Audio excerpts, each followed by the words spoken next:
大家好，欢迎来到加密星球。这期的视频呢，我本来是想讲做空的。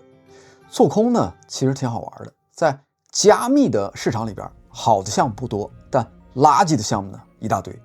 所以做空赚钱的概率更加大。我最近自己也一直在找，看看市场里边有哪些币是那种看起来很热，故事很多，但其实呢经不起推敲，这种项目就非常适合拿来做空。淘呢就是这样进入我的视线的。我最先开始研究它的价格，大概是在280美元附近。280这个价格对做空而言其实非常有利的，说明它有下降的空间。然后呢继续研究它，我发现它不是那种最近才刚刚冒出来的币。淘呢其实在2023年的3月上线的，刚出来的时候价格大概是在90多美金，到了2024年的4月在币安上线，结果上线的第一天价格直接从400多美元一路拉高到了1200多，一天之内3倍的涨幅。当然这种交易所上线首日的爆冲很多的时候是流动性的冲击，不能够完全当成正常的价格来看。但就算你不看那根特别夸张的那根针，按照当时全网的平均价格去计算，淘的那一波涨幅也已经冲高到了770美元。这个离谱吗？其实也不算，毕竟那个时候呢它是牛市， AI 的赛道呢又是最热的时候，很多东西都能够涨，很多的故事也有很多人信。但真正让我停下来的是2024年的下半年 AI 板块整体回调的时候，大部分的概念 AI 币跌了60%、70%，甚至归零。淘呢也下跌了，但它没死，从高点一路跌到了180左右，跌幅超过了75%。但它的价格结构呢跟其他的 AI 币完全不一样，其他的币是炒完就散了，淘的走势呢更像是有人在底部持续接货一样，它在300到400这个区间一直在震荡。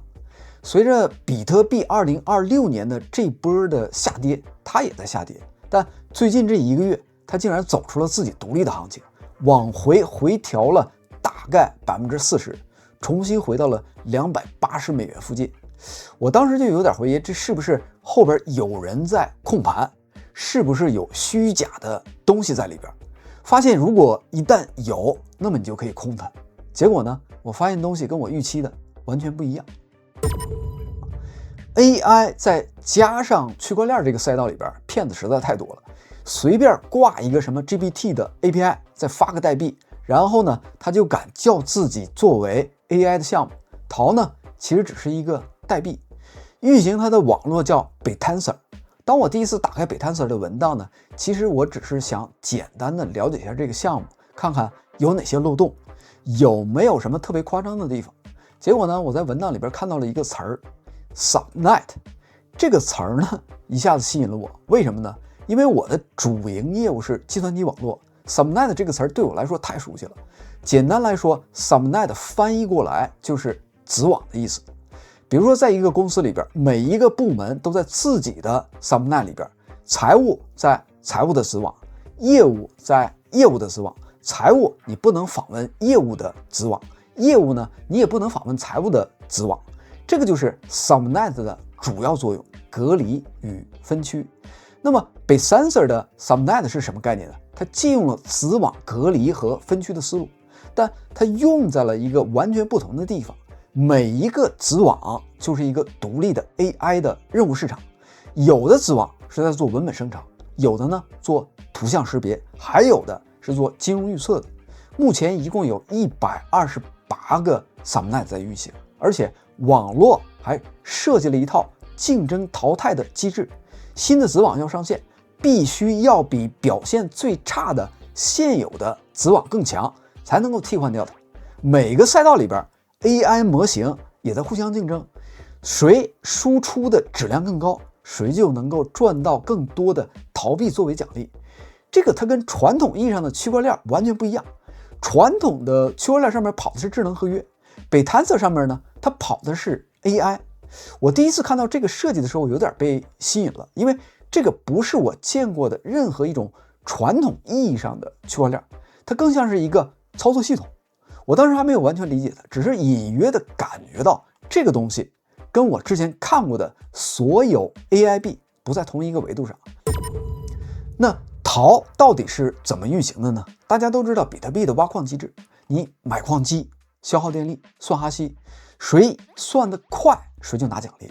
比特币用这套机制呢，解决的是去中心化记账的问题。但 Bitancer 呢做了一件事，它不是奖励谁的算力更强，而是奖励谁提供的数字商品更加有价值。在这个网络里边呢，矿工负责生产数字商品，验证者呢负责评估这些商品的质量，然后网络再根据表现来分配陶的代币。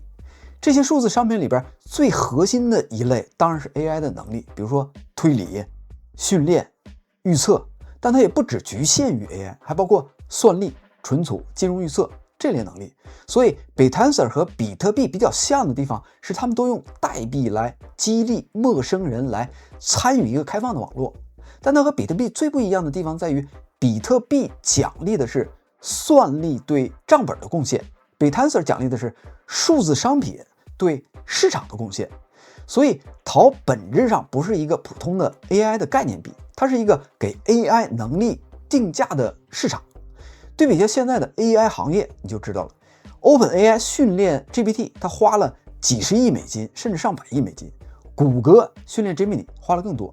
这些公司本质上呢，它是在做同一件事儿，用巨额的资本垄断 AI 的能力的生产，然后呢，把这个能力通过 API 再卖给你，你去使用。这个就是今天 AI 行业的一个商业模式：中心化生产，中心化定价，最后卖给用户，卖给你来使用。但 Bitancer 呢，它在走另外一条路，让全世界的 AI 开发者在同一个开放的市场里边去竞争，互相竞争，互相卷，谁的模型最好用，谁就能够赚到更多的陶币。不需要融资几十个亿，不需要上万张的 GPU 集群，你只需要你的算法比别人强。这个有点类似于比特币当年对银行所干的事儿。银行说只有我们才能够发币，只有我们才能够记账。比特币说我不需要你们，我用数学来记账。现在呢 OpenAI 对大家说只有我们才能训练最强的 AI。 Bitancer 说不一定，让市场来决定。好的，现在呢，我们从程序员的视角聊聊 Bitancer 如何运转。因为我之前在 Cisco 和 AWS 一直是在做分布式系统和云架构，所以当我看到 Bitancer 的设计，我看到的不只是一个区块链项目，我看到的是一套分布式 AI 的激励操作系统。它的核心呢有3层，第一层就是子网 Subnet。前面呢我们已经讲过了这个子网到底是什么，但这里要补充一个关键的细节：任何人你都可以提议创建一个新的子网，但你需要质押一定数量的陶，这个就是准入门槛，用经济的成本来过滤掉噪音。而且2025年10月以后呢，网络对子网的数量做了一个硬的上限，128个。新的你要进来，你就必须把最弱的给它挤掉。这个意味着什么呢？网络在做自然的选择，自然淘汰，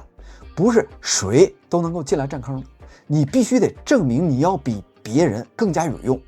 第2层呢是矿工和验证者，也就是干活的和打分的。每个子网里边有2种角色，矿工运行 AI 的模型产出结果，比如说一个文本生成的子网里边，矿工呢就是各种各样的语言模型。有个叫做 Subnet3 的赛道，最近刚刚训练出了一个叫做 Covenant 72B 的大语言模型，一个在去中心化的计算机网络里边训练出了72亿参数的模型。这件事儿连英伟达的 CEO 黄仁勋公开称赞过。第2个角色呢是验证者，评估矿工的输出质量，给他们打分，分高的矿工你就会拿更多的陶，分低的自然被淘汰。第3层是陶代币激励燃料，整个系统呢用陶币来驱动，陶的总量是2100万枚，这个跟比特币一样，它也有减半机制，而且呢，就在2025年的12月14号，陶刚刚完成了它的第一次减半，每天的新增的发行量从7200枚降到了3600枚，供应量被直接给砍半了。目前流通量大概是1070万枚，刚刚过了总量的一半，但超过70%的流通的陶币都处于质押的状态。也就是说，市场上真正在流通、在交易的陶币其实非常少。每个区块产出的陶按比例分配给各个子网，然后呢，在子网的内部根据矿工的表现再做2次的分配。你可以这样去理解，比特币的网络是电力、算力、记账，最后呢获得比特币。Bitancer 的网络呢是算力、智能输出、质量的评估，最后获得陶。底层的逻辑完全一致，只是中间的定义层变了，从做数学题变成了做有用的事儿。讲到这里呢，我突然想到我自己开发的那套加密市场信号系统，它整合了多个公开的数据源 TradingView、Coinglass、Social Value， 用趋势、资金流、衍生品、宏观这4个维度来打分，输出 Buy、Sell 或者是 Holding 这些信号。这套系统呢，只是我自己做着来玩的，帮我来过滤市场里边的噪音。但其实呢，我一直有一个问题，这套信号系统的判断能力有没有可能被量化、被定价？也就是说，它到底准不准，获胜率到底怎么样？有没有一个地方能让这套信号模型直接在一个开放的市场里边去竞争？如果它的判断真的有价值，那么就应该直接获得回报。当我看到 Bitancer 的金融预测的子网的时候，我意识到我完全可以让我的信号系统成为一个矿工，它提交的其实呢就是市场的信号，验证者可以去评估信号的准确度，谁的预测更加准确，谁就能够拿到更多的陶。你的模型到底好不好，市场直接给出答案。所以呢，我现在在认真思考一件事情，就是要不要把我的信号模型部署到 Bitancer 的子网里边去看一看它到底有没有竞争力，是骡子是马，拉出来溜溜。现在呢，我还没有行动，因为从思考到真正的部署之间还有很多的步骤要完善。但这是我第一次看到一个加密项目，让我不是以投资者的身份去关注，而是以建设者的身份去思考，我到底能不能参与进去。如果真的做了这一步，那么我会在后续的视频里边跟大家来分享整个的过程的。好的，到了这儿呢，讲了很多 Bitancer 的设计吸引人的地方，但设计好不等于没有风险。研究越深，我看到的问题也越多，而且呢，这些问题它不是小问题。风险之一，需求侧的真空。现在 Bitancer 最大的问题是，这些子网产出的 AI 能力到底有多少真实的外部的需求？我就看了看链上的数据，找到各个子网的活跃度。说实话，大部分的子网目前的状态，它更像是矿工之间的算法竞争，互相比谁更强谁更卷，但真正买这些 AI 服务的外部客户还非常少。这就好比这些算法一直其实都是在 sandbox 上去玩，并没有把最厉害的算法真正应用到实际的市场里边去。好的消息是2025年到2026年已经有少数的子网开始出现真实的外部调用，比如说做 Deepfake 检测的，做隐私存储的，还有做推理服务的。其中有一个叫做 Trutis 的子网，现在呢已经是在 OpenRouter 上排名第一的推理服务的提供商，表现甚至超过了一些中心化的 AI 的竞争对手。但这些呢，它还只是一个个案，整体需求侧仍然严重滞后于供给侧。风险之二是评估机制的可靠性，验证者给矿工打分，这个机制的公平性至关重要，但问题是谁来保证验证者的打分是准确的？在社区里边有一个反复讨论的问题，叫做 weight copy， 就是有些验证者不自己做评估，而是他直接抄袭其他的验证者的打分结果，这个是有问题的。风险之三呢是代币经济的长期可持续性，陶的通胀奖励在驱动着整个系统。虽然减半已经把每天的发行量给砍了一半，但如果有一天陶的价格持续下跌，那么 miner 和验证者的参与与动力会不会减弱。如果参与者减少，网络效应就会下降，这会形成一个负循环。所以我的态度是什么呢？淘这个实验本质上是在赌一件事儿：智能能不能够像电力一样被全球给定价、全球交易？如果能，它就是 AI 时代的基础设施；如果不能，它就只是一场技术实验而已。最后回到这期视频的核心问题，为什么要花这么长时间来讲这个东西呢？不是因为它的价格上涨了，也不是因为它是 AI 的一个热点，主要是因为我最近研究过的加密项目里边，淘能够让我看到真正的新的范式。